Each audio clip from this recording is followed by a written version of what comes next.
This DVD continues from a previous volume. If you haven't watched the previous volumes, it's highly recommended that you do so first.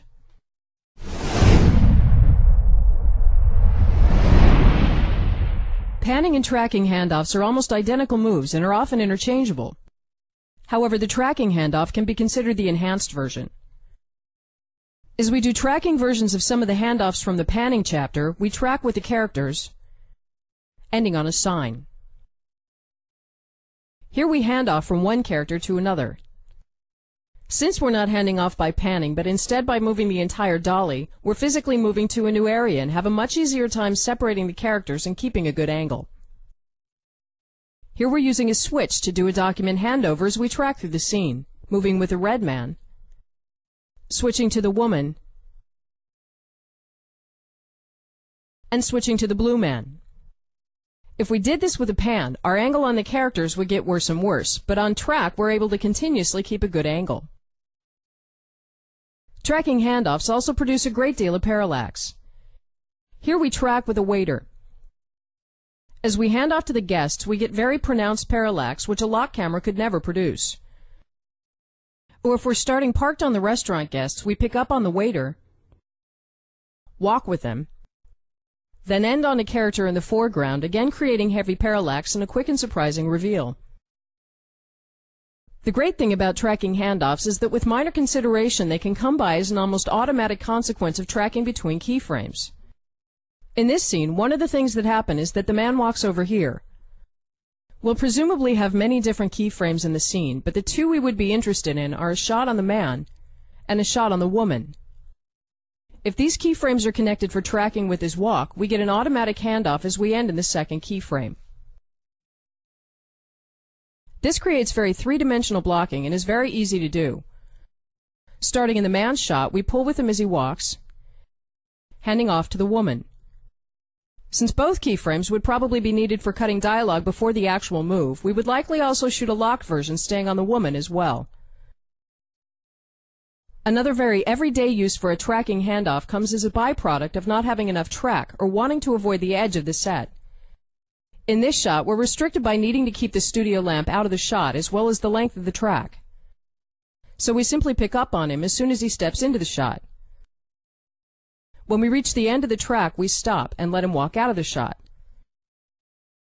So we're effectively handing off from the set to the character or vice versa, which creates the same kind of attention shift as any handoff. He steps in. We track with him. And just before we go over the edge of the track, we stop and let him walk out of the shot. This move comes from a technical restriction, but it looks so good that we ought to do it on purpose. And the way to do that is simply to start or stop short of character movement. In this shot from a previous chapter, we're tracking with the characters through a park as they talk. Instead of just cutting to another scene when they're done, we'll stop the track and let them walk out of the shot, effectively handing off to the scenery. In this shot, we're really just supposed to track with the man from point A to point B, but we'll instead pretend that we're restricted and park on the woman. So we don't begin tracking with the man until he passes this point, again creating an attention shift that makes the shot just a little more interesting.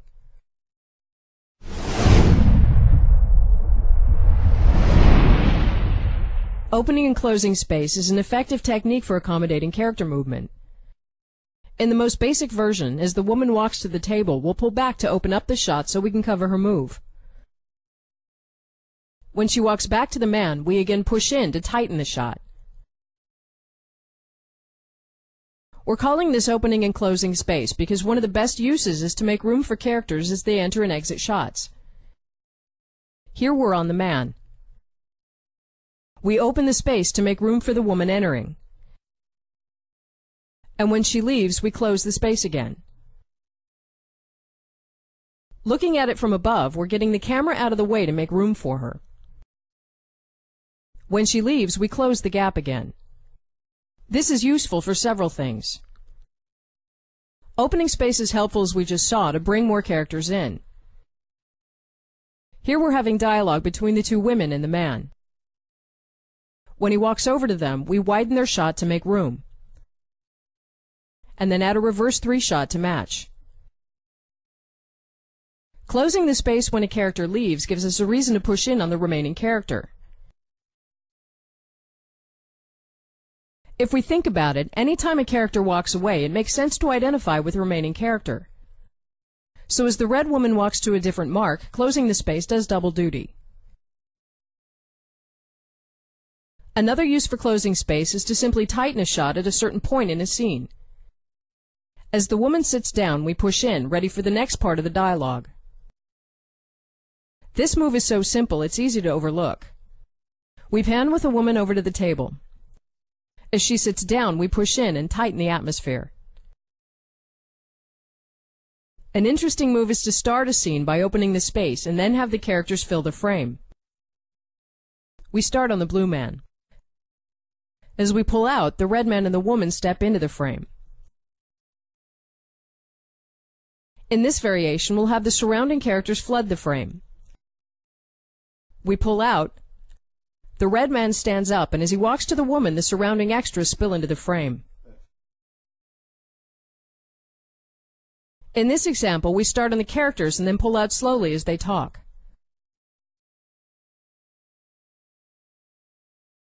What we're doing is making room for the blue man as he secretly steps in, certainly a meaningful character in the story. A less overt way of opening and closing space is to offset the dolly based on one character's movement. As the man walks away, we close the space. And as he walks back to her, we open the space. This technique is subtle but extremely useful. We can go back and forth any number of times and cover the entire scene this way. Shooting in tight spaces, it's very effective to place the camera in the path of moving characters and then move it to the side to make room for them. We start in the middle of their path. As the characters come closer, we move out of their way. In this example, the characters pass by, but the move is just as useful if they move in and stop. Let's put together a quick scene where we open and close space to assist character movement. As the woman moves to a new position, we open the space. The red man leaves the scene, and we open the space to cover his movement. He leaves, and we close the space to identify with the remaining characters.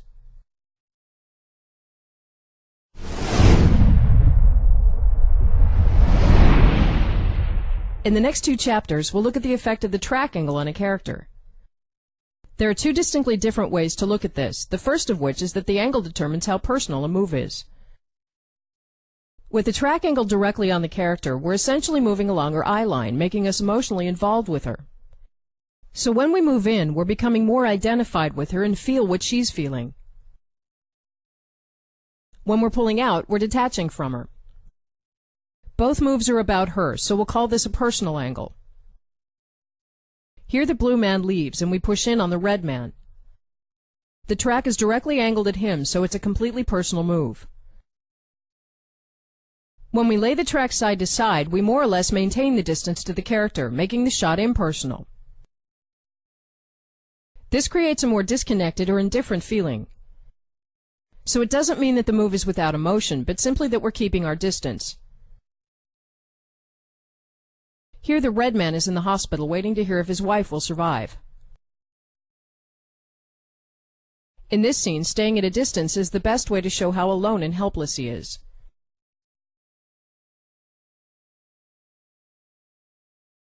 If we angle the track anywhere between personal and impersonal, we get a move that is a mixture of both. So if we're in a situation where the character's in trouble because of her own doing, we might be pushing in because the shot is about her, but we're also being impersonal because she's on her own. The more we angle the track on the character, the more we connect with her. This move is more personal, but still slightly detached. The closer we're moving along the eye line of a character, the more we connect with her, which is a sliding scale that can be adjusted for the situation. But another consequence of the track angle is the amount of parallax.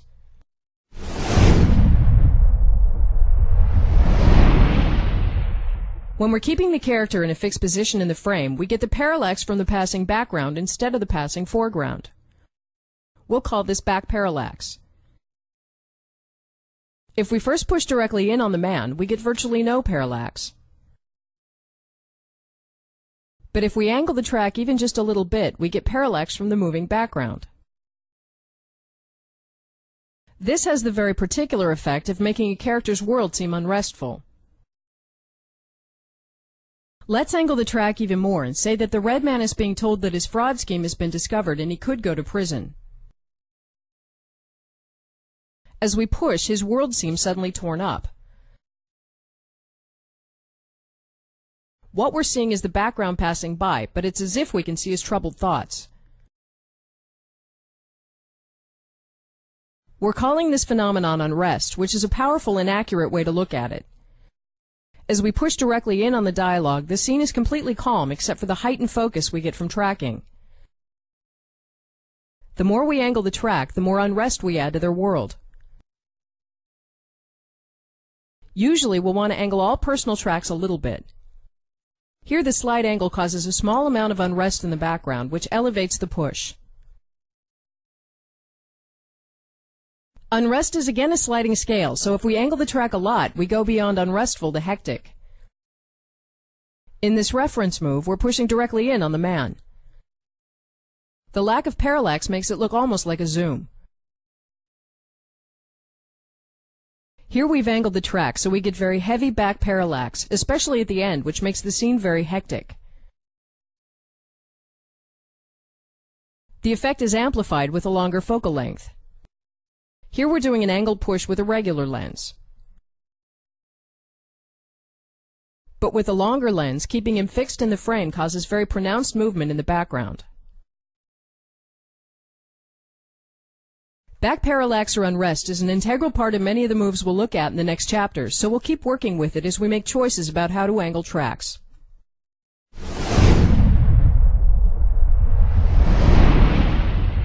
Regrouping is a very effective way of directing our attention during a shot. It comes in 3 variations, including as we add more characters to the shot, isolating as we single out characters, and shifting as we select a different section of the scene. A typical way of including is as a start-on reveal. As the red woman talks, we slowly add the other character to the scene. As the red man has lines, we regroup to include him.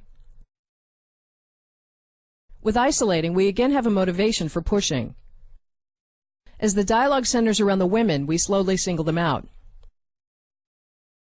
If the over-the-shoulder is our starting point, we'll slowly single out the red woman. Shifting works the same way as a panning regroup, but gives us more freedom. As the blue man turns to the woman, we pull back to focus on their dialogue. As he turns back to the red man, we again use him as the common denominator. When the red man leaves, we again offset the shot back to the dialogue with the woman. The move works on its own, but a better time to use it is when the characters in the scene are also regrouping. As in the chapter on panning regroups, it first of all comes naturally to regroup on the remaining characters when a character leaves. As the blue man walks out, we regroup to the couple. The move amplifies the effect of what is already happening. Characters isolating themselves is again amplified with a regroup. Here we single out the women at the same time as they isolate themselves, bringing more emphasis to that action. Here the red man turns and takes a step towards us as we single him out.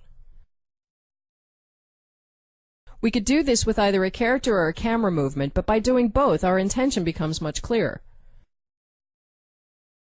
A very expressive way to regroup is to mix it with unrest by angling the track.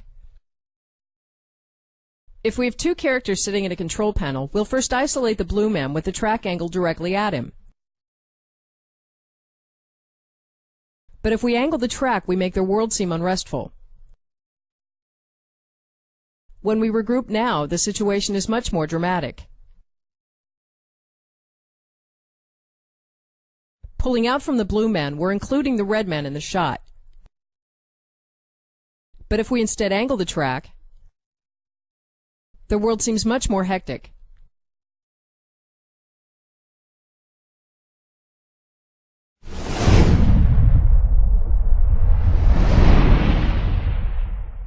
With a tracking reframe, we nudge the camera to accommodate character movement. As the man walks to the left, if we don't do anything, the framing becomes slightly odd. So we'll put the camera on a track and adjust the framing as he moves. As he moves between points on the set, we nudge the dolly a little to the side. As he walks back, we nudge the other way. Similar to how we used a panning reframe to adjust the framing as characters moved in and out, a tracking reframe is all about adjusting our position to keep a balanced shot. We wouldn't have been able to cover this movement with a pan, at least not as well. As the men walk to the woman, we reframe to get the best framing for both extremes. Reframing by tracking instead of panning gives us more control and a motivated camera move. Reframing is very effective for creating a master that stays useful throughout the scene. Here we have one wide master on a track and a few closer cameras for coverage. As the blue man walks over to the desk, we reposition the master slightly to maintain a good framing. We're only using the master when it's moving. Here we're starting in closer coverage between two lock cameras.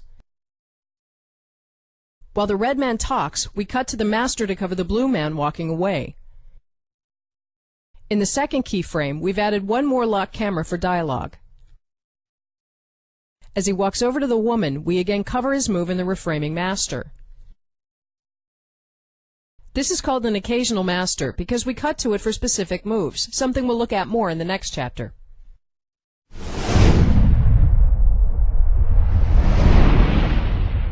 A timed master move is repositioning a master at specific times during a scene. There are two basic ways to do this, the occasional master and the continuous master. Starting with the occasional master, in this scene the red man walks over to a control panel and back again.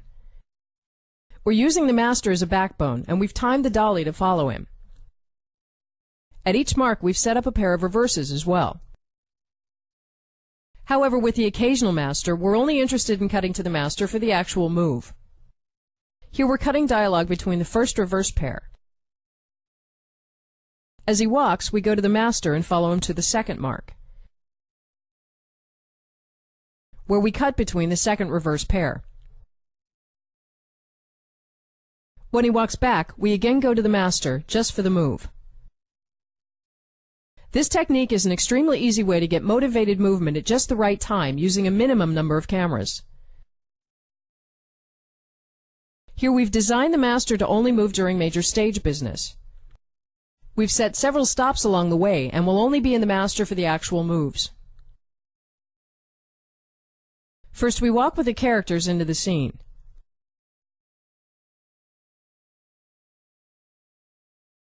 They stop and we go to two reverse cameras for dialogue.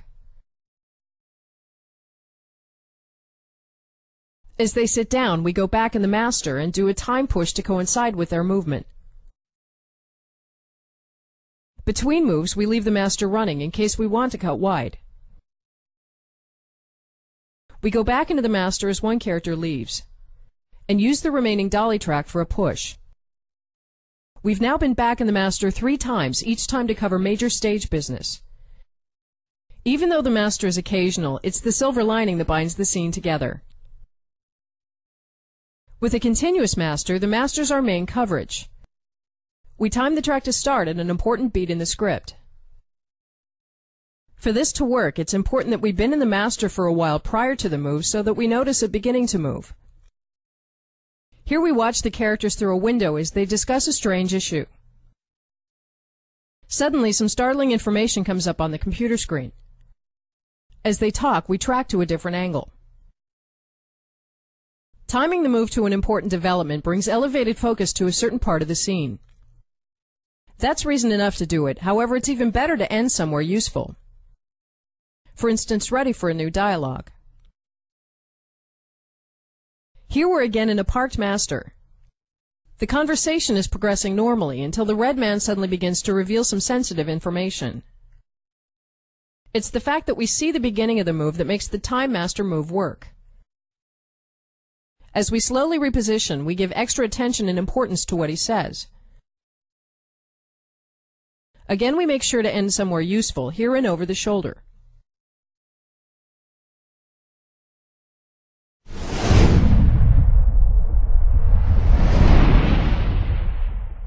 It's very effective to open or even completely cover a scene by doing a slow master push. As the characters go about their business, we float into the scene. The move adds a level of drama and is extremely easy to block because the characters can move freely and even improvise without affecting the camera move.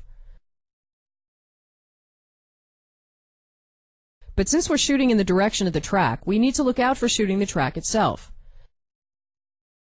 So let's look at some ways to avoid that. First of all, if we're on a crab dolly, we're tracking directly on the floor, in which case the track is not a problem. Secondly, if we're shooting widescreen or scope, it's easier to get the track outside the frame because our aspect is more horizontal. But regardless of aspect, it's surprisingly effective to only lay just enough track.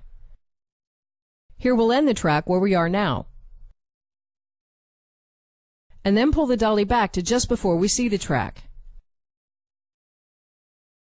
Our wide push will then be between these two marks. Another way to avoid shooting the track is to put the camera on a jib and lay the track to the side. Now we don't have any problems and we can get very far back without getting the track in the shot. A very effective use for the master push is to slowly track into a scene as the action envelops the camera. Here we'll track into a hectic office as the red man and the women have dialogue. For the master push camera to not be isolated, we'll start by deciding on a useful place to end up. In this case, an over the shoulder. Here we'll do a lot of things at once to create movement. In the beginning, we'll walk with two extras into the office. As they walk to the left, the blue man walks across the room to the male extra. At the end, we'll have the red man mirror the intended over the shoulder to get even more movement. Since most of the movement is arbitrary, we'll just do whatever's easy. In the beginning, we tilt up on the extras to avoid shooting the track. The off-camera characters can take their cue from the dolly position. The red man is facing away and would need to take his cue from the dialogue, which can be worked out in a couple of rehearsals. From here on out, we would just continue with regular coverage. Tracking slowly into a scene as the action happens around us gives us a unique vantage point as if we're witnessing the event from a higher plane. Here we're pushing slowly as police officers fill the frame from left and right during a raid.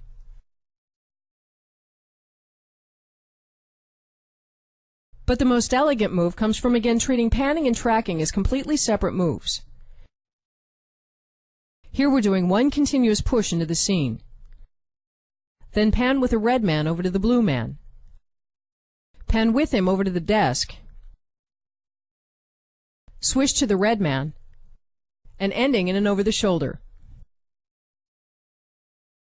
This move is surprisingly easy to do because all we have to do is pan with the action while pushing. That allows us to give stage direction that's based on character motivation and simply follow. As the framing becomes tighter, we have to coordinate their movement more, especially for the ending.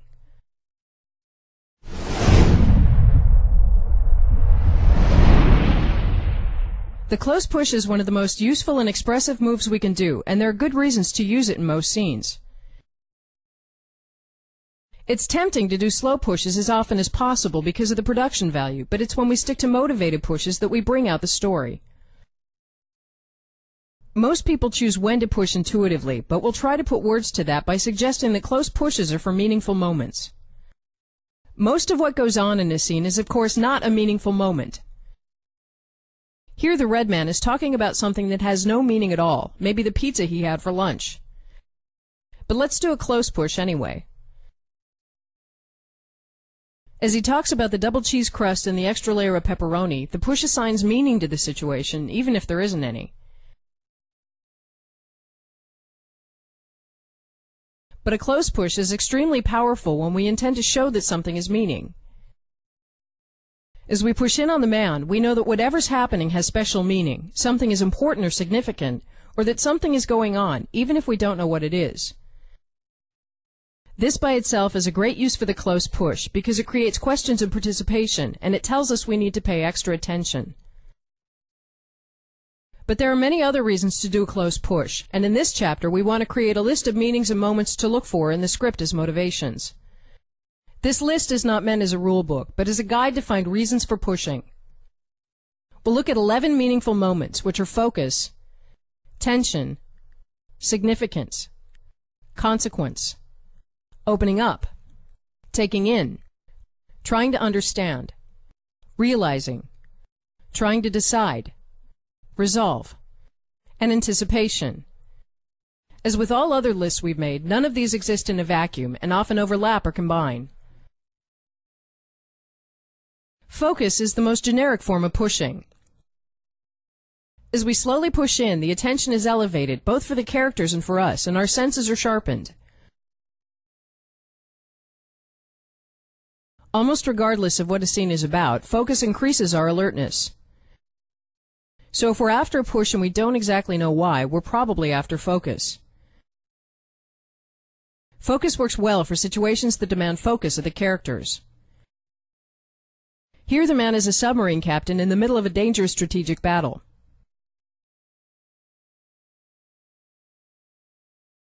Tension is similar to focus in that it involves heightened awareness. Here the characters are trying to shut down a leaking nuclear reactor. As we cut between 4 simultaneous pushes, we're compressing the space between us and the characters, and we feel the pressure they're under. Tension works for any situation where there's emotional or mental struggle. Here the woman is struggling with conflicted emotions about a relationship. As we compress the space, we again create the feeling of pressure.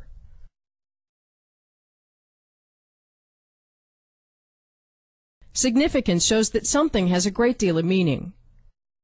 Here the woman is giving a speech about something that means a lot to her. As she talks about how many children are suffering from a certain disease and how easily we can help them, we feel how important this is to her. From a more technical blocking perspective, significance simply tells us that something is an important bit of information. Here the man leaves and we push in on a document he's forgotten, and since we're pushing, it must be significant. Consequence is about the seriousness of a situation or the potential far-reaching impact something will have.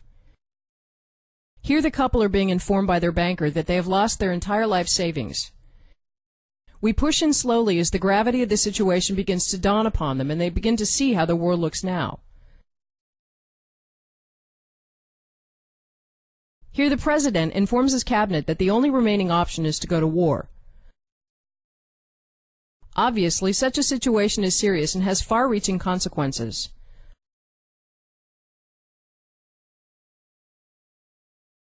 With or without characters, consequence underlines the potential impact that something can have.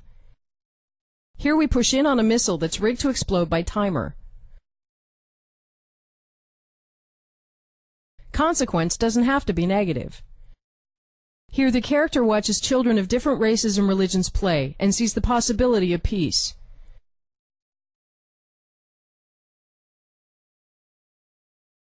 On an equally philosophical level, we push in as the characters are watching a monumental event. Here the consequence is how this will change the world forever.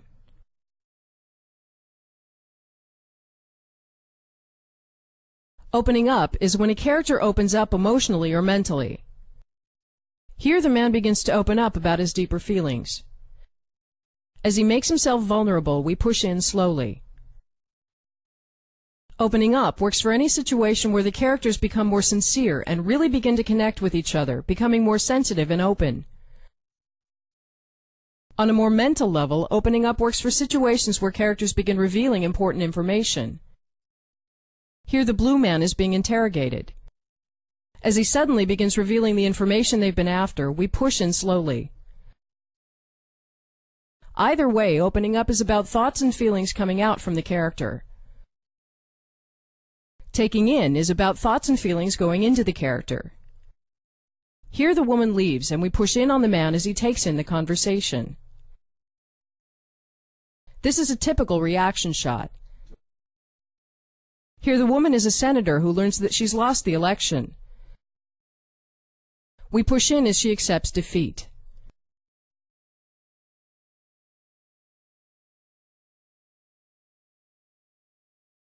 Taking in again works for any situation where a character is feeling. Here the man is in a hospital waiting room as the doctor informs him that his wife isn't likely to survive.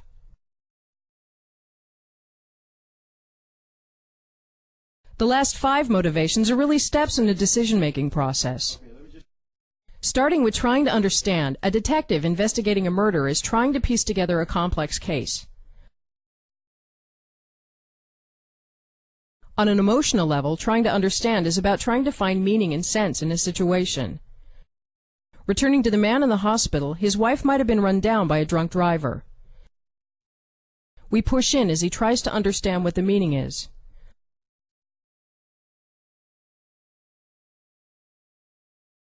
Also, when a character is nostalgically remembering the past, what she's really trying to do is make sense of it. So as the woman is thinking back, trying to understand the meaning of past events, we push in slowly.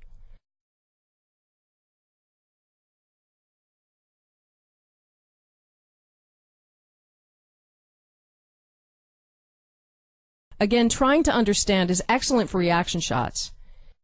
Here the man has been behaving oddly. When he walks out, we push in on her as she stands puzzled.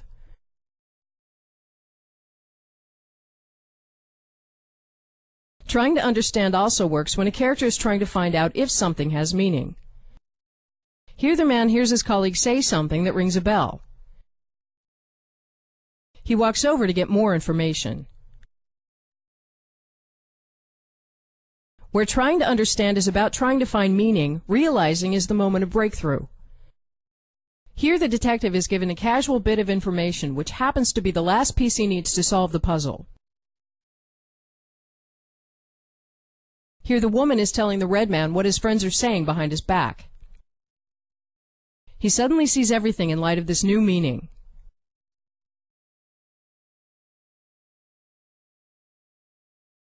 Here the women say something to the man and leave. We push in. As he turns, suddenly realizing the true meaning of what they said.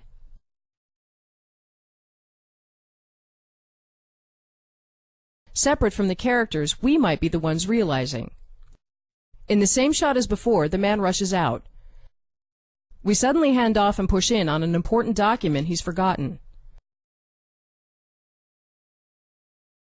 We might also be realizing something about a character.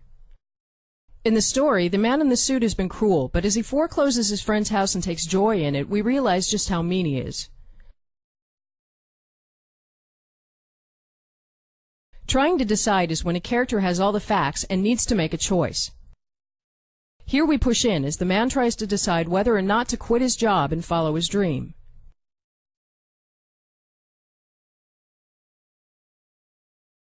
Here the submarine captain in a standoff with another ship is trying to decide whether or not to fire.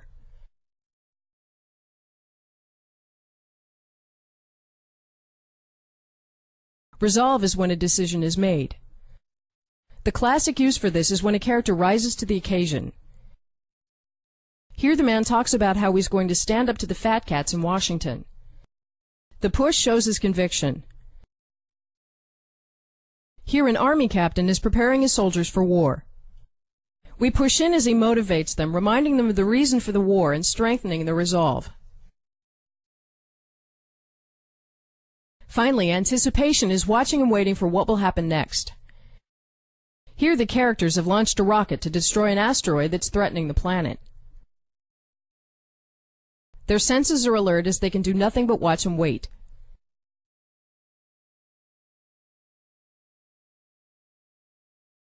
Here, the parents of a kidnapped child have decided to give the kidnappers the money and are waiting for answers on the exchange.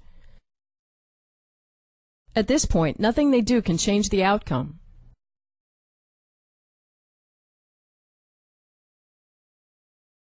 From our perspective, anticipation is probably the most generic reason for pushing. If we think about it, almost all pushes create this feeling of wondering what will happen next, and it's this alertness of the immediate future that draws us in.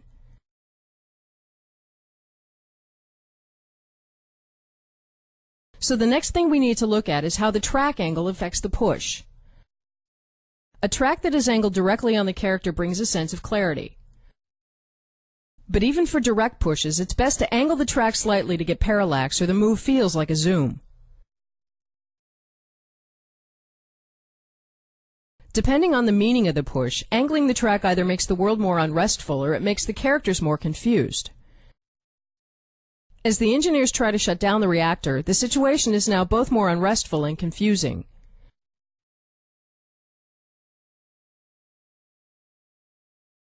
As the detective has a realization, a direct push makes the realization appear clear.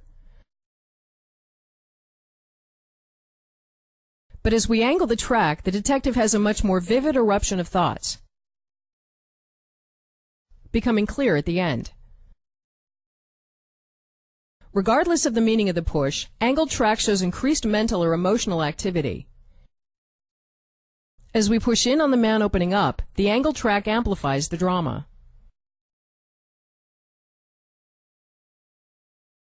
The most extreme angled push is to have the character turn in the opposite direction of the camera, which makes the background seem to rush by twice as fast.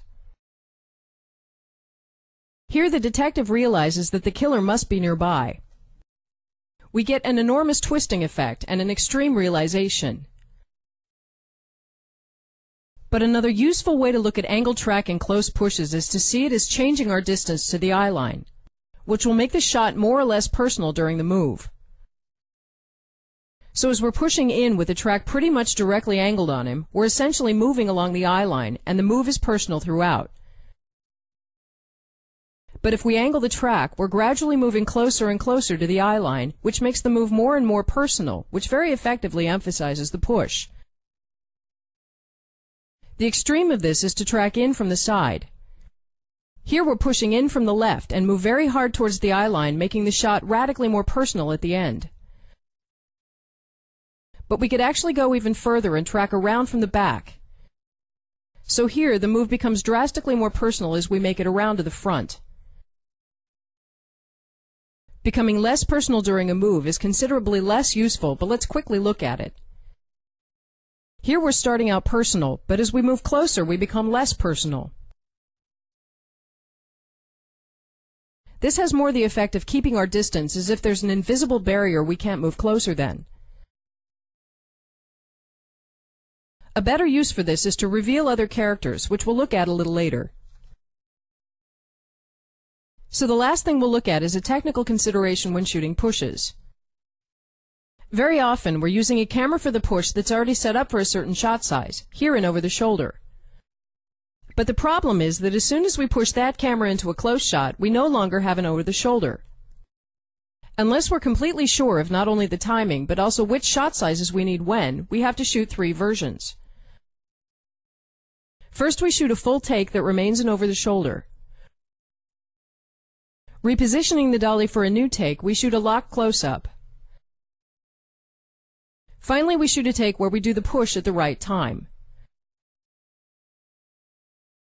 With these 3 options, we don't paint ourselves into a corner, and we can always cut wide again, or close again.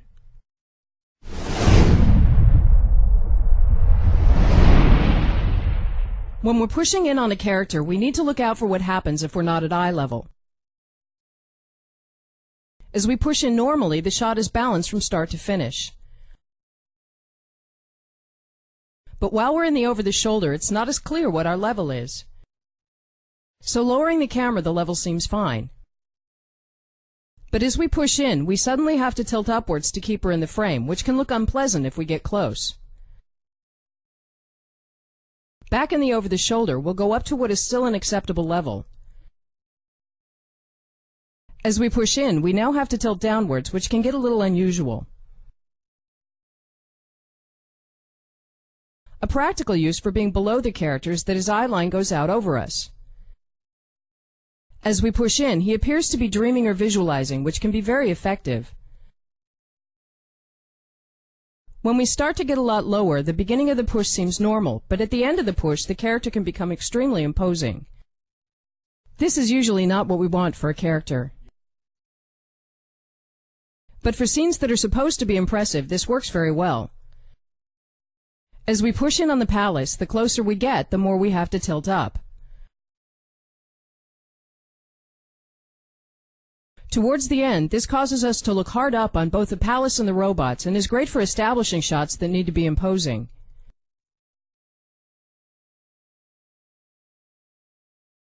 With an angled low push, it's worth noticing that we get both vertical and horizontal parallax. An angle track at eye level causes horizontal movement in the background, especially at the end. And a directly angled low push causes vertical movement in the background.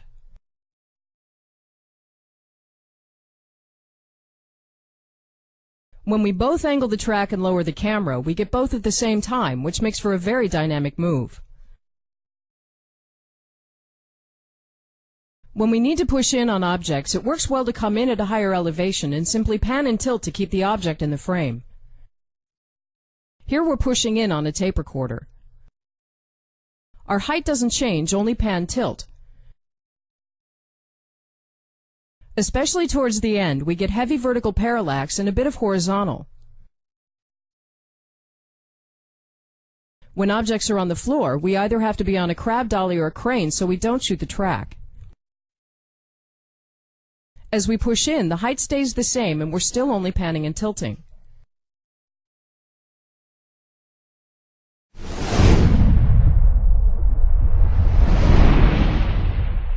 A lot of the moves we've already done involve some form of pulling, for instance starting on and revealing or opening and closing space.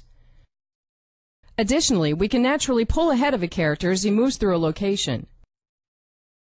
The only thing to note about this is that it's very hard to do on a track because people actually walk quite fast and the track would soon be revealed. So if we want to pull ahead of someone, Steadicam or a crab dolly is the better choice, unless of course we shoot at an angle. In this chapter, we'll simply look at two motivations for pulling that can be less obvious. The first is detaching. In this scene, we're with the man in the hospital as his wife has died. At this point, he's terribly alone and no one can help him or comfort him. So detaching from him is the most impactful way to show the sudden emptiness in his life. In this scene, the woman was supposed to meet an old love at a train station. The meeting had been arranged for many years, but he never shows up. As we detach from her, we again show the emptiness and aloneness in her life as she becomes smaller and smaller in the frame. If relevant to the story, we could turn this meeting upside down by pulling to in fact open the space for him to step in. Detaching almost always results in aloneness or emptiness, unless we're at the end of a story, at which point we'll be naturally detaching from the characters. At the end of this last scene, we've enjoyed a couple of hours in the company of the characters, they got each other, and we're now letting go.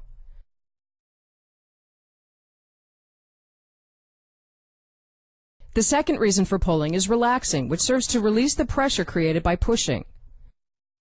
This move doesn't have a lot of everyday uses, but can be very effective at the right point in the story.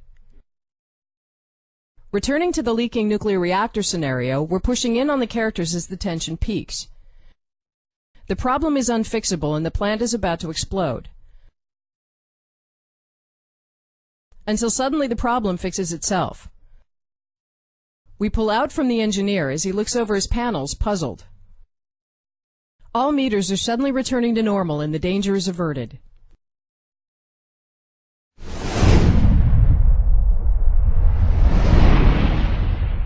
Next we'll look at two basic moves that we really should have looked at earlier, but have placed here because they lead us into the next chapters. Converging is the action of opposing characters' movement by moving closer to them as they move closer to us, which effectively doubles the perceived speed. As the characters rush in, looking for someone, both the characters and the story converge to create a crucial moment. The primary thing converging does is create extra tension. As the man rolls from terminal to terminal, we oppose his move, making the situation appear twice as hectic. There are really only two ways to create a converge. Here the character was already moving, and we decided to oppose that movement. The other way is to move the character when we're already moving. Here we're already doing a push for whatever reason the story provides. But to create more tension and emphasize the push, let's have the character step forwards at the same time. This compressing feeling is useful anytime we want a moment to have a higher level of focus and concentration. Here the woman will step closer to the man to say something very important. As she does, we tighten the shot by opposing her movement and thereby sharpen the attention. Converging is a very general action, and all we're after is the overall feeling of everything compressing into a single point, so a converge doesn't necessarily need to be head-on. Here the blue man walks to the terminal. We're not necessarily pushing in directly, but the general direction still gives us the same feeling. This makes converging an extremely useful move that can be applied to a host of situations. Here we're doing an angled or diagonal converge where both us and the character approach each other at an angle. This is useful for any situation where we already want to track to another part of the set. By angling the track inwards, we simultaneously get the converging feeling. Or as in this shot where we already want to track with the character to the side to isolate him. By angling the track inwards and his move outwards, we simultaneously get the feeling of converging, which enhances our original choice to single him out. This kind of converging is effective for any scene that needs a higher level of action. Here an army sergeant rushes out with important new information needed for a critical mission. We could of course just track with him to where he needs to go, but we've deliberately angled both his walk and the track to compress the attention and make the situation more crucial. A different kind of converge that lends itself very well to long and calm tracking in a scene is a right angle converge. With this converge, we track at a right angle into the path of walking characters. This kind of move can go on for a long time, and the effect is that the framing starts out slightly off-key, and then slowly becomes clearer and more focused as we approach a clean angle, which makes the dialogue become more focused at this point. Doing the same move at a different angle with both characters and track, a right angle converge makes it very easy to get subtle and relaxed parallax in the foreground. If we were tracking on the side of the characters, any foreground would pass through the shot very fast. But here we're almost tracking in parallel, which means that we're not traveling very far compared to the distance the characters are traveling, so the foreground moves much slower. Again, as we approach a clean angle on the character's path, the shot becomes clearer and clearer. So it can be a good idea to time a right angle converge to end in a motivated stop for the characters. Like converging, countering doubles the apparent speed of a move, but where with converging the goal is to meet up with the characters in a single point, countering is opposing their movement from the side. The result is again the perception that everything is moving much faster, so anytime a scene needs more action, it makes sense to lean towards countering moves. Here the man walks in to find that something is wrong. By countering, we again bring more action to the scene. Here the blue man becomes displeased with the red man. By countering as he walks over, we add intensity to whatever is already happening. Additionally, since countering moves opposite the character, it's very effective for getting the maximum use of a small location. As here, where the man walks in and we move to keep the widest possible shot. As the man walks in, we start in this part of the room. The countering again adds more action, but the main purpose is to create more space. So as we end up over here, we're still getting a wide shot, which makes the room appear more spacious.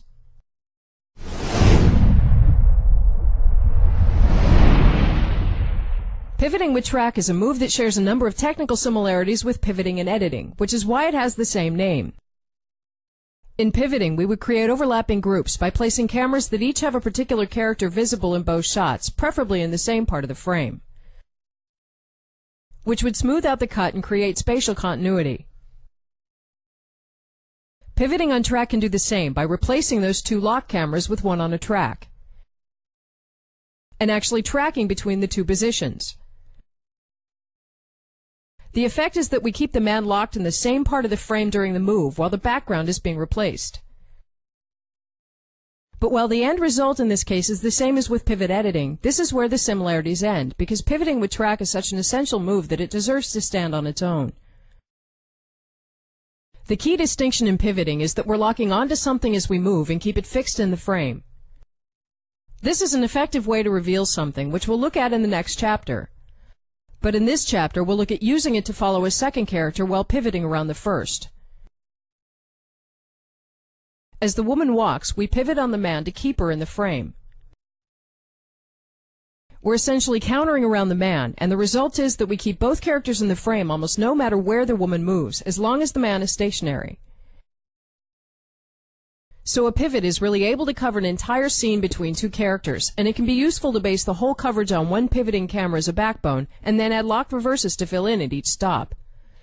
So let's create 3 stops for the woman, starting at the door, then in front of the man, then over here, and add 2 locked reverses. As the woman walks from the door into the scene, we then pivot around the man. And as she comes to a stop, we cut to the first lock reverse.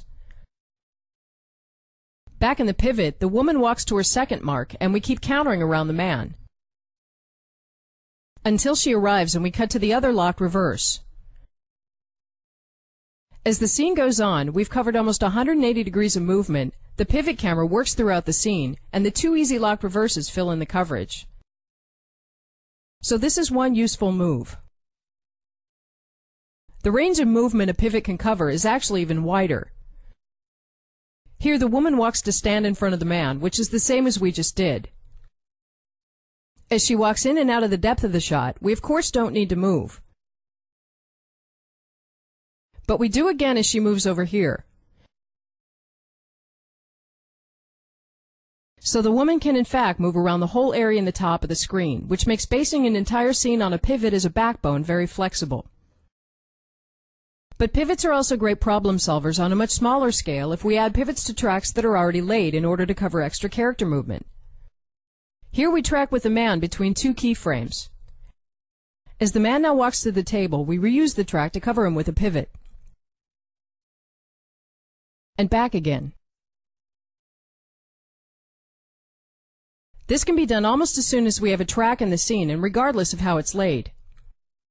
As we arrive by the red woman, the move would ordinarily have ended here. But because the man needs to walk to the table, we simply tack on a pivot. This move can be easily added to most tracks and often be put in at the last minute because the track is already there. An even simpler version of this that does need to be planned is to pivot what would otherwise have been a locked reverse.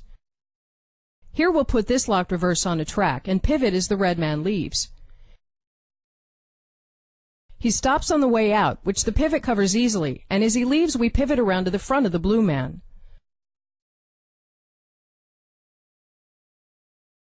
Putting the locked reverse on a track is naturally better than doing 2 separate shots because we only have 1 shot to do. So as the camera has now been locked throughout the scene, we pivot with the red man as he leaves, stopping here. When he leaves completely, we use the remaining track to pivot around to the front of the blue man, which creates the same kind of reaction shot feeling that a close push would. If we set this up differently, we could of course capture both a reaction and the other character leaving. Here we're again in half of a reverse pair, although this camera is on a track. As the red man leaves, we pivot around to the front of the blue man, getting both a reaction and covering the red man leaving. Since pivoting is so close to converging and countering, most of the same logic applies. Here we want the woman's entry to be more hectic, and as we oppose her movement, we're really doing a converge pivot counter, and it's hard to tell which one because they're so similar. What makes a move a pivot is simply that we lock onto something and counter around it. But to extend this idea, we can really lock onto anything we want. So let's pivot around the woman instead. As the man walks, she's now the fix. So for these bits of movement, the scene revolves around her. A converge also easily turns into a pivot if the track is angled. A straight converge by itself compresses the attention of the scene. But if we angle the track, the move becomes a pivot converge. As we converge, we're now moving more to the right as the woman moves more to the left, keeping the man fixed in the right side of the frame. Angling the track like this adds even more to the energy of the converge because the passing background creates unrest. Needless to say, we don't have to be pivoting around people. If a character's moving, we can pick a foreground object to pivot around. Here we've picked an arbitrary foreground object. We can just leave it at that, but we might as well pick an object that has significance in the scene later on. In this scene, we're really just countering on the man as he walks to the woman, but by starting on the pumpkin, which is a completely arbitrary object, the first half of the move becomes a pivot. Because these moves are so similar, it's extremely easy to go from one to the other. Even with the red man not visible yet, it's still a pivot, which then becomes a counter. Combinations like these can be quite elegant. Another interesting way to pivot around objects is to pivot around a gap in the foreground. Here we counter the man's movement by pivoting around the hole in the wall. If he walks back, we simply pivot in the opposite direction.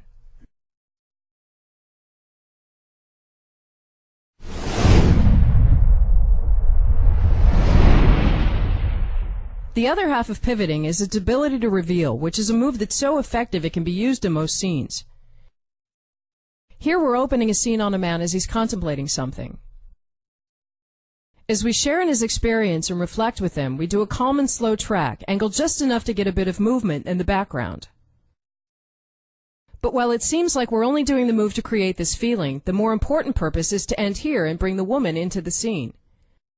So this is again an extremely useful move, considering how many scenes start on one character and bring in another.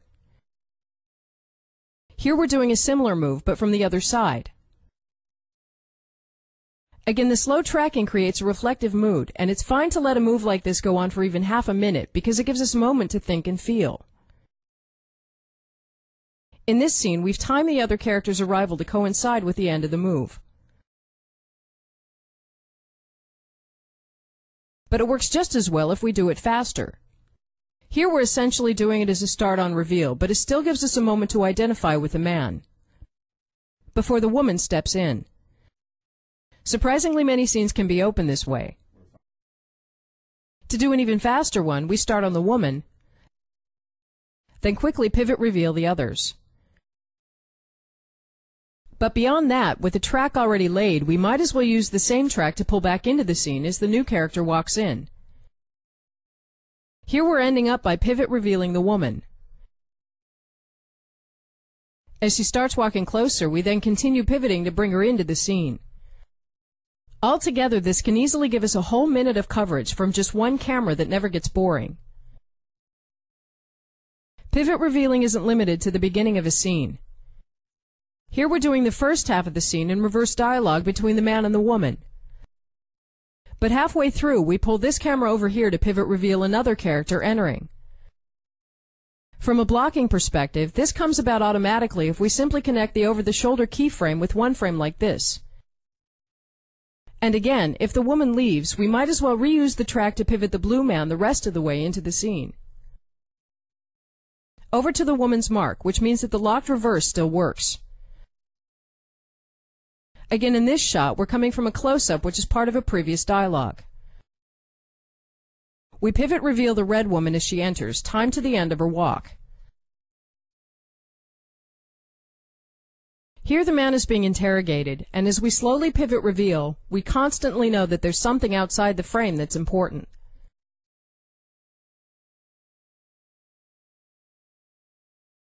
At the end, we reveal the panel of inquiry, and in the meanwhile we've covered half a page in a single shot.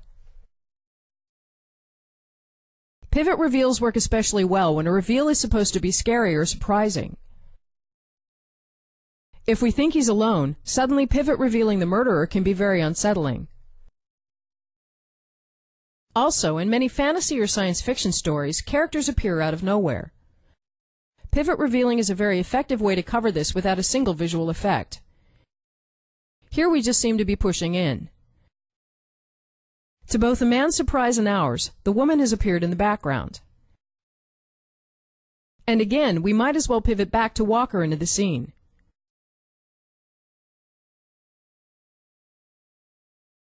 Finally, covering a walking character in a regular pivot can cause other characters to be revealed simply by the fact that he walks over to them. So as we cover the man's walk normally, the other characters are forced in and out of the frame based on his interest in them. As he walks to the red woman, she's again brought in by default. As soon as he's no longer focused on her, she's out of the shot.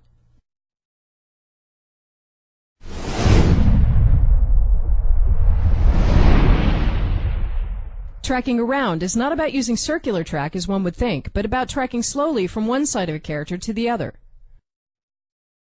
Here we're covering a whole scene in one long shot that starts by pushing in on the woman. Halfway through the shot, we'll accelerate the pan over to the man and stay on him for the rest of the dialogue. What this does is create movement out of a scene that would otherwise be standing still, and it's a very economical way to cover a scene that has lots of production value.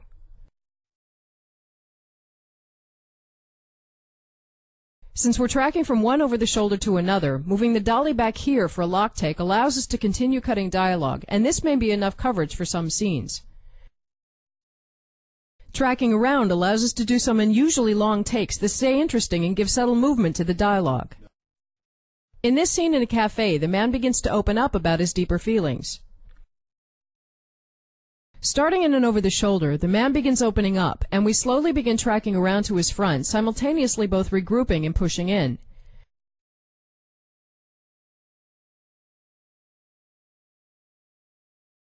Doing a long move allows us to avoid cutting, which works well for a sensitive scene. And even if the move is a minute long, it never gets dull.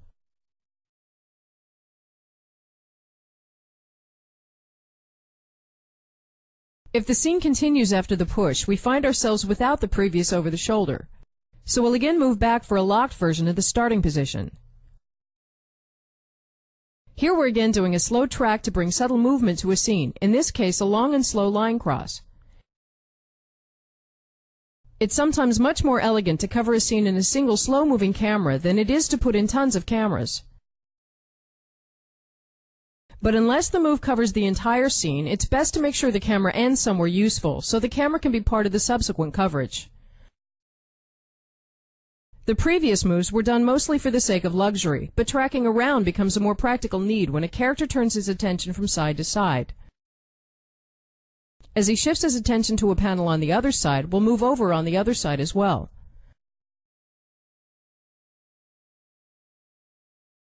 Finally, tracking around can work very well as a counter to cover character movement.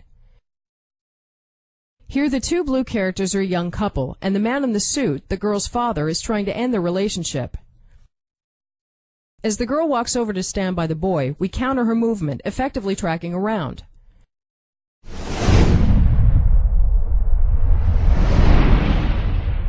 In keeping with having focus be one of the last decisions we make before shooting, let's now go back over the last two volumes and pick some shots to make focus decisions for. Obviously, the vast majority of moves only require follow focus, as here where we converge at an angle as the blue man steps forwards. The only difference between this and the locked follow focus from volume 1 and 2 is that there are more elements that need to hit their marks exactly. So let's pick some moves that specifically have action on several planes and require racking focus. In this shot from the chapter on tracking between deep staging shots, we'll start with focus on the foreground layer. As the man in the suit enters the room, racking focus to him very effectively emphasizes the attention shift that's already happening. After that, we simply follow focus as he walks over. When he walks out, we nudge focus over on the blue man. until we reveal the woman in the background and rack focus to her. Again, as she walks over, we follow focus.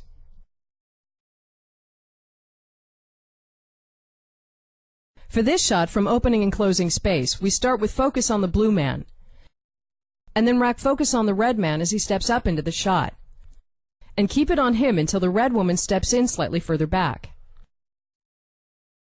In this shot from the chapter on pivoting, this camera's been the over-the-shoulder on the red man throughout the scene, so naturally focus is on him. As we pivot or converge on his way out, we'll keep the focus on him, and then rack focus out to the blue man for reaction. In this shot from pivot reveal, we're naturally keeping focus on the foreground character for the first part of the move, and then rack to the woman as she enters. For this scene, where we were deciding who to stay on during a move, the camera starts out as a locked over the shoulder, so focus is on the woman. As we move to the other keyframe, we're following focus because we're moving closer. And towards the end, we rack focus to the man since we're again in over the shoulder. When he walks back, we likewise follow focus on him. And at the end, rack focus to the woman because we're once more in over the shoulder. In this shot, the woman is walking into her apartment and will ultimately reveal the man up front. As he slides into the frame, we rack focus out on him, and back to the woman as the shot becomes irregular over the shoulder. In this shot, from panning from keyframe to keyframe, we're again dealing with a regular deep staging shot towards the end. As the man walks, we're simply following focus, which can be a little tricky because his change in depth isn't linear. Nearing the end, we'll lean the focus towards the red woman since she's the new character in the shot. And as the blue woman in the background turns her attention, we're naturally racking focus to her, which brings a lot more attention to her than if we had a wider depth of field. By the same token, in this shot from blocking transitions, the woman sits down and will again use focus to bring in a character deeper into the scene.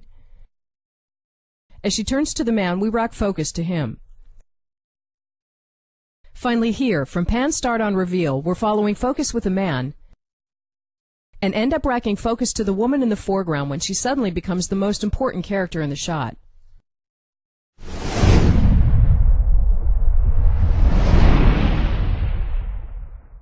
As we now begin to look at boom and crane moves, we'll spend this first chapter looking at some essentials of craning.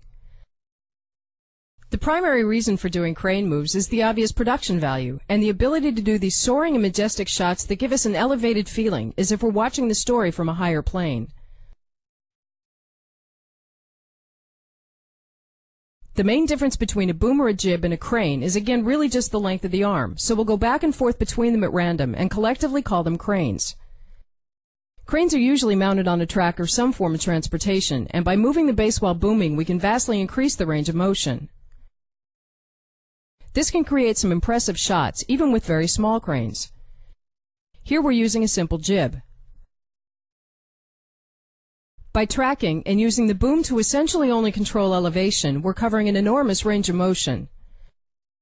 The end result is a move that creates a sweep that is very close to what a 100-foot crane would produce, except there's of course a limit to how high we can go.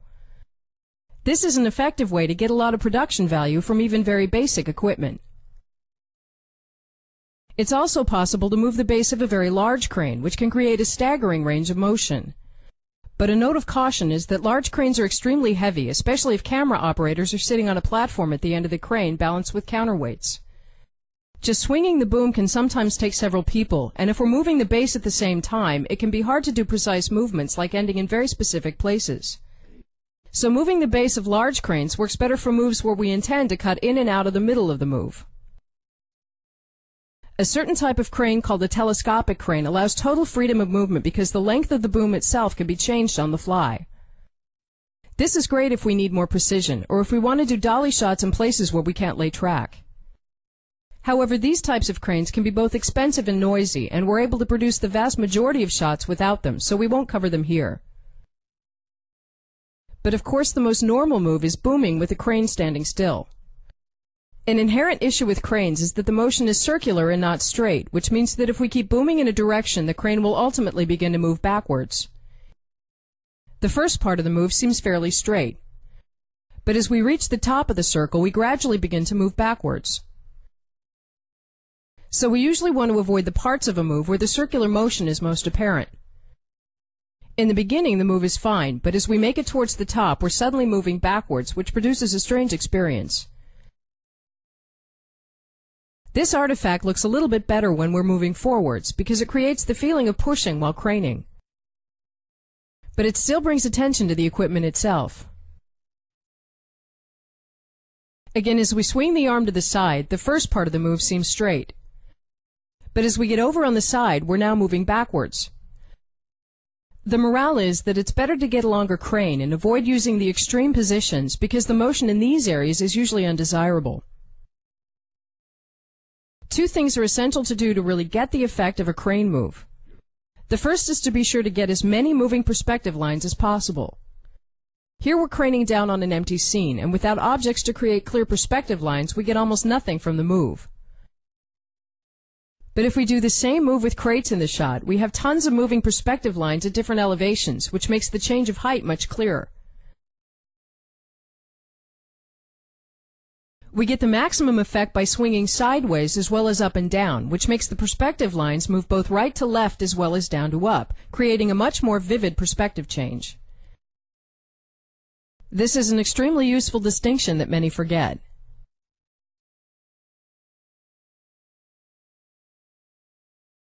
It's also useful to notice that the better choice for focal length is usually a wide-angle lens because we get to see more perspective lines, which are what give us the feeling of motion.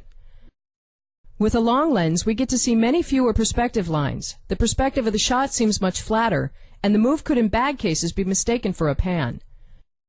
The best reason for using long focal lengths on a crane is that we get much faster parallax from passing foreground and can also do more sudden surprise reveals at the end of a move. Secondly, as with tracking shots, it's of course crucial to either utilize the foreground already there or to deliberately put something in there for parallax. Here the branches are fake, but we've placed the crane so we would move behind the water tower.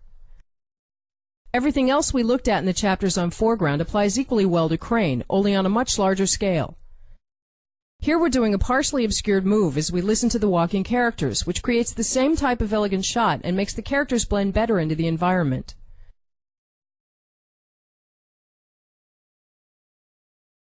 As with pivoting on track, as soon as we've locked on a foreground object or a character, the parallax comes from the background instead. On a track, we would have to pan harder and harder to keep the subjects in the frame. On a crane, we instead have to tilt harder and harder, causing the maximum amount of parallax at the end of the move. This hard cranking at the end can effectively be used for revealing. But another way to look at vertical back parallax is as vertical unrest. Like regular unrest, vertical unrest again shows increased mental activity as if something is moving in his world and usually takes the form of a realization. In order to find out what the direction of the craning means, whether upwards or downwards, we can take our cue from the discussion on placement of the horizon line. When we placed the horizon line above the eyes, the woman appeared submersed or suppressed. When we placed it lower than the eyes, she appeared freer and more in command. So applying that to the crane move, as we crane up, the man has a realization. But the gradual upward movement of the horizon line creates the feeling that he's being submersed in thoughts, as if his world is becoming more confusing. If we crane down, the downward movement of the horizon line causes less and less clutter around his head, which gives his realization more clarity. We can of course mix both horizontal and vertical unrest, creating some very dynamic shots. Here we're again submersing the man, but the added horizontal unrest makes the situation more hectic. Maximizing back parallax is another good reason to use a long focal length on a crane. This produces much more extreme movement in the background, and the compressed space also makes the shot more disorienting. Meanwhile, the foreground changes very little, which creates an interesting mix of calm and action. This works great for aerials, too. Many of the techniques we'll look at in these chapters on craning mirror concepts we've already looked at, such as pivoting or start on revealing, only we're using them vertically instead of horizontally. Here we might have done a close push on a track. Using the same logic with a crane, we can do a vertical push instead. Whatever the motivation was for doing the push, we're simply turning it on its side, which creates great production value and can be the right move at the right time. Here we're opening and closing space, except with a crane. As the characters pass by, we're instead moving up to get the camera out of the way, creating an unusual move that might also be the right move at the right time.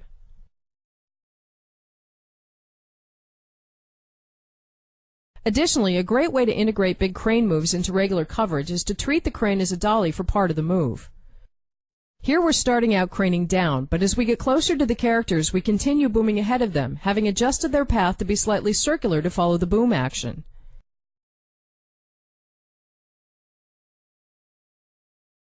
A use for being on a crane that's less obvious is to simply use a crane to place locked cameras in places that would be hard to get to otherwise. Here we want to shoot straight down on the knocked out character, which is easier to do with a crane. But since we're on a crane, we might as well do a slow vertical push and roll the camera as well. With the addition of the trees, we get parallax on our way down as well, which creates a very dynamic shot.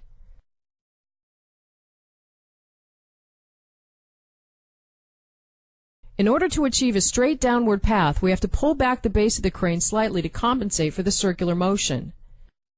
In the beginning, we're pulling back faster, then slower as the boom's arc straightens out. This is obviously great for creating shots where there's literally nothing under the camera. Here the blue man is threatening to jump from the water tower, and we want to crane out over the edge to create a dizzying feeling of height. These types of moves work best if we plan the shot so we're shooting almost directly downwards before we go over the edge, because it's the sliding out over the edge that makes us want to hang on to something. Cranes are also a great and simple aid in getting the camera very low. Here we're basically doing a dolly shot, but we've put it on a crane to get the camera lower. This could of course be done with a mount directly on the dolly, but it can sometimes be easier to do on a small jib, especially if we already have one lined up.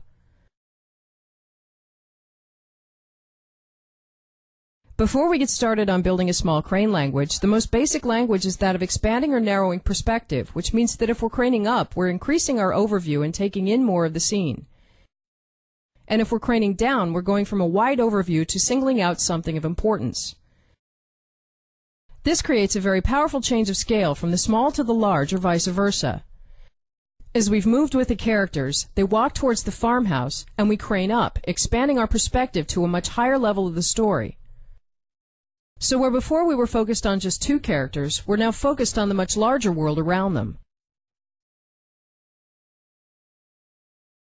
By the same token, craning down narrows the perspective from the large and objective to the small and personal. Here we're craning down over a busy scenario, and we will end by focusing on just a few characters. It's common in writing to tell a story on several levels, both a personal story for one character, a group story for several characters, and an objective story that includes everybody. Using a crane to expand or narrow the perspective is very effective for changing story levels within a single shot. A common mistake is to plan too much coverage for scenes that have big crane moves in them. As we're doing a long move like this, it would be very sad to have to cut away. It's much better to simply decide to cover this entire part of the scene in a crane move alone so we get to see the whole thing, and then have the continuing coverage take over when the move is done.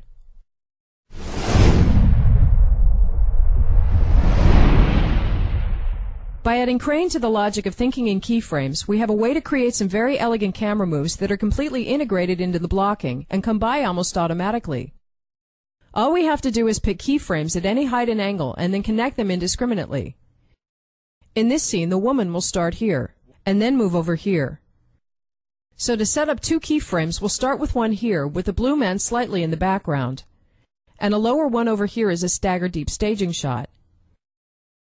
Combining the keyframes on a track, the change in height is very minute, so chances are we can simply shoot this with a dolly and go lower for the second keyframe using the hydraulic arm. Starting on the blue characters, the woman walks, and we easily end up in the second lower keyframe. As usual with keyframes, the blocking is continuously tight, and we get an elegant change in height as an automatic byproduct. The great thing about this approach is that we can block without any care about camera height. Here we're doing a deep handoff from the blue man to the red woman, and from above, the camera plot looks virtually the same as if both characters were standing. But as a consequence of one character sitting, we get a classy move where we boom down as we hand off to the woman. By the same token, craning between keyframes is effective for covering character movement, as here where we pull into an over-the-shoulder, and crane down as he sits down. This could easily be done with tilting or with more cameras, but craning just has more production value. If we simply pick the keyframes we need to be in, connecting them with a crane and track is very straightforward. A less obvious use for craning is as a substitute for shots we would traditionally do with tilting or separate cameras like inserts. Here we have one shot on the woman, and we want an insert on the computer screen, which would work fine as separate shots. But starting back on the woman will instead crane down, which creates a very elegant perspective change, although maybe a lot of panning towards the end. In this scene from shifting, we would start on the man, and then shift down on the gun, which could just as easily be done as an insert. Again, replacing that with booming will instead boom down, creating pronounced parallax from the foreground and a very expensive-looking shot. Finally here, the men will shake hands on a business deal that troubles the woman. So we want to do an insert on them shaking hands while we keep the woman in the background. These keyframes again easily combine in one shot that pushes in while booming down, ending here. On a larger scale, it's useful to have crane moves end in an actual keyframe instead of just craning down arbitrarily and cutting close to another set of cameras. Here we're covering an entire scene in one long move. For the first part, the foreground is heavily obscured and the characters are far enough away that we can only hear them. Ending in a keyframe gives purpose to the move, but a thing to look out for is that while a wide-angle lens works best for the upper part of the move, it may be too wide for dialogue. Craning directly up or down into dialogue is also an excellent way to get into a scene. Here we're craning directly down as the characters are trying to locate the source of a strange sound. In addition to functioning as a vertical push, the move is disorienting in the beginning because we can't see the location, which is revealed by the heavy back parallax towards the end. Again, ending ready for dialogue. Here we're craning up into a keyframe but on a smaller scale, and again the move functions as a vertical push. When we're pushing vertically, we're essentially moving closer and closer to the eye line, which makes the move seem more and more personal towards the end. Changing topics and moving on to craning in parallel, this works the same as tracking in parallel. Here we would match the characters' horizontal positions wherever they moved, and moving closer to or further away from the camera had no bearing on the move. Craning in parallel works the same, except we're mainly matching their vertical position. As we play this reference scene fast, the fact that the characters are moving in and out doesn't result in any need to boom. Only when their vertical position changes do we need to boom down. This is extremely useful for covering characters walking through a large location with several levels. In one grand sweeping move, we're able to capture a wide range of motion simply by placing the crane to the side and booming down softly as they change levels. Starting back at the top and playing at regular speed, we're using a long enough crane that we don't feel the circular motion. So we're really using the crane as a dolly, except we're changing height with the characters. However, this move could have been just as easily done with a smaller crane if we move the base during the shot, which would create enormous production value at a very low cost.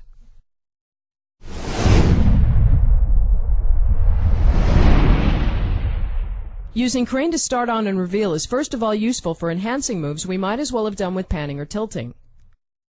Here we're instead craning down from the store sign to reveal the characters, and we've of course made sure to get behind a tree and a lamppost to get parallax. We're also making sure to move both down and sideways to get parallax in both directions. Here we're craning up from the ground, past the grill of a large truck, and up to reveal the character sitting in the compartment. This could easily have been done with a tilt, but the vertical parallax creates a much more impressive move. The problem with this shot, though, is that because we're shooting the truck head-on, we have very few leaning perspective lines, making the shot sort of flat. So in this version, we're doing a similar move from the side, this time also pushing the base as well to cover more ground. Here the foreground is much closer, creating a sense of disorientation, which cleans up as we get above the hood of the truck. Whether we use these moves just to make a scene opening more interesting or to deliberately withhold information, they can stay on screen far longer than simpler moves, as here where a man steps out of a car, puts out a cigarette, then begins walking. Of course, we're really starting to miss a walk cycle in the animation, but instead of putting this together out of separate shots, we get one long move that keeps delivering. Almost every other technique for starting on and revealing we've previously worked with applies equally well to crane. Here we're starting with the characters off camera, and as we hear them talk, we slowly crane into the scene. The move follows the same logic as it would have on a track, but on a much larger scale.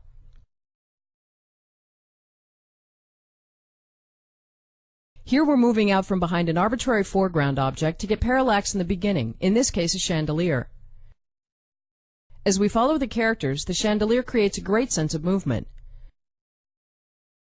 But towards the end we could actually use some more foreground objects to get a better sense of movement. But it's really the parallax itself that's most effective for creating reveals with a crane, because the plane that's closest to the camera is the one that slides in and out of the frame the fastest.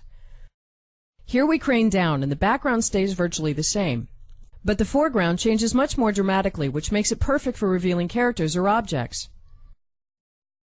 Here we're again back with the truck, and as we crane down, the background changes very little, but the foreground almost slides in like a separate layer. This is one of the times where a longer focal length can be a better choice for a crane move, because as we single out a smaller part of the scene, the foreground also moves much faster and reveals more suddenly. If we'd done this with a regular lens, the reveal would be much more gradual, and might not even have come across as a reveal, but just a crane down. By the same token, sliding obstructing foreground out of the frame to reveal the grander vista behind it also works great. Here the foreground layer is a hill. As we crane up, the background stays virtually the same, and we're sliding the foreground layer out the bottom to reveal it, spectacularly expanding the perspective.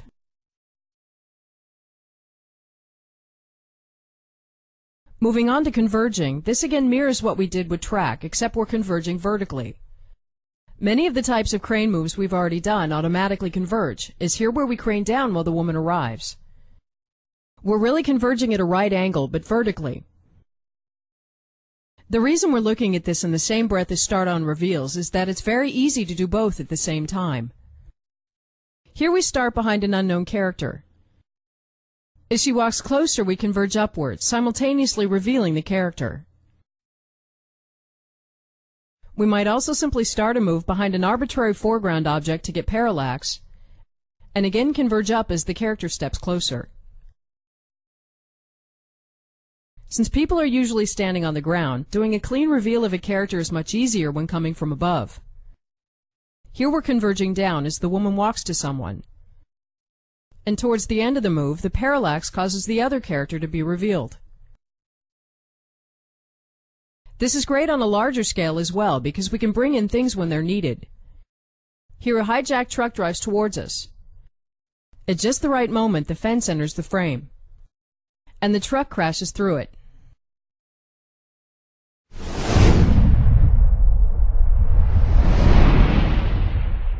Pivoting on crane again follows the same logic as pivoting on track, except vertically. But where pivoting on track is for keeping one character static as the other one moves side to side, pivoting on crane is for reframing as a character steps closer. As the woman steps closer, we keep the man locked vertically and adjust for the woman's movement. Set up like this, the move is a tiny nudge and can easily be accomplished on a dolly. We could of course just tilt up, but that would force one of the characters to be slightly oddly framed. As the woman walks back, we pivot upwards again. This is an extremely useful move because when characters who are not at the same level get closer to each other, we need to change the vertical angle quite a bit to keep them both in the frame. Here the woman walks closer, and we pivot hard to maintain the framing. We could just see it as a vertical reframe, but it's technically a pivot because the move rotates around one of the characters. This, of course, mixes very well with horizontal pivoting. Here the blue man is a doctor, and for his walk to the patient we'll set the first stop by the desk, and the second stop here. For this, we'll need to do both horizontal and vertical pivoting, so as the doctor walks over, we pivot sideways to capture that axis of his move, and downwards to continuously reframe vertically. The shot then starts out as a deep staging shot. As the doctor walks, we're really just moving between two arbitrarily placed keyframes, but the result is a pivot on two axes. On a larger scale, this is useful when characters' angle of motion changes. Here we're pivoting around a fictitious point at the top of the hill, so as he moves upwards we get a straight angle on that. And as his path levels out, we get a straight angle on that. There's really no telling if this move is a pivot, a reframe, or a converge. We're pivoting on a virtual point at the top, causing the shot to continuously reframe to get the best possible angle, but the downward movement also causes us to meet up with him at the top. This is additionally where we get the heaviest reveal of the background, because the angle suddenly and quickly levels out. Again, as when we were on a track, pivoting creates the entire parallax from the background, which makes it excellent for revealing, and this is the same on a crane. Here we're starting on the patient, and as we crane down even just a little bit, we get almost 45 degrees of movement in the background, which is enough for a complete reveal. This is the same if we're coming from below. Even just a slightly different angle causes an almost complete replacement of the background. And we again end by revealing the doctor. This is naturally useful for bringing characters in. Here we're over the shoulder on the man as he's reading a document. The red woman is entering off camera, and we pivot down to bring her in. If we had tried to do something similar with a tilt, at least one of the characters would have ended up with an extremely odd framing. Pivot revealing with crane makes it very easy to reveal objects or characters at different altitudes because it's simply a matter of which height we start and end the move at. Here the woman is trying to escape a colony of overgrown bugs. As she rushes into a room to find safety, we seem to just be craning down,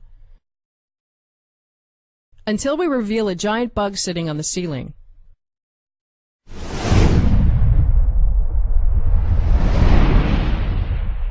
In this final short chapter, let's look at changing our elevation while we push in.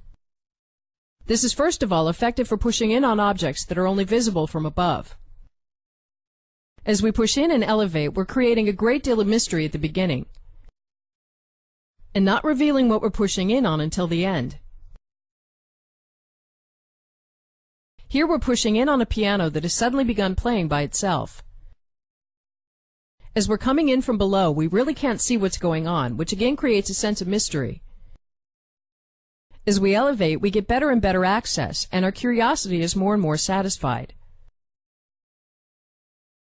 When we crane up while pushing in on a character, the effect is that we're moving closer and closer to the eye line, which allows us to get deeper and deeper insight into his thoughts and feelings. When we're craning down while pushing in, we get more and more of whatever the effect is of shooting upwards. This usually makes a character seem more imposing, which then increases as we push in and down. But an interesting thing about shooting characters from below is that even if their eyeline is level, it goes out over us and can make it seem like they're looking upwards. In the right situation, the same push can therefore be used to make the characters seem more and more dwarfed as they look up on something much bigger.